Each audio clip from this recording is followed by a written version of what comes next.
Prečo je ERP systém pre firmu dôležitý? Odpoveď je jednoduchá, pretože dokáže zjednodušiť a zefektívniť všetko, čo sa vo vašej firme deje. Poprvé, ERP systémy zhromažďujú všetky dáta na jedno miesto.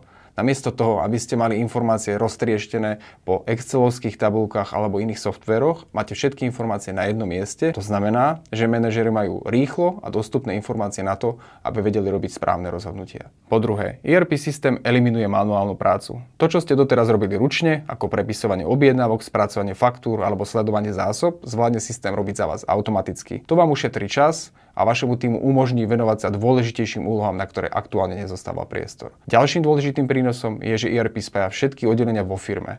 Od účtovníctva cez sklady až po zákaznícky servis. To znamená, že všetci vidia rovnaké dáta a lepšie spracujú zákazníka, ak má nejakú potrebu. ERP systém tiež zvyšuje efektivitu a šetrí peniaze. Procesy sú rýchlejšie, chyby sa eliminujú a vy môžete ľahšie identifikovať miesta, kde plýtvate zdrojmi. A nakoniec zlepšuje zákaznícku skúsenosť. Vďaka prepojeným systémom dokážete rýchlejšie a lepšie reagovať na potreby vašich klientov a plánovať ďalšie dodávky a aktivity. ERP systém vám ušetrí čas, zníži náklady, zlepší spoluprácu vo vašej firme a poskytne vám prehľad o všetkom, čo sa vo vašom biznise deje.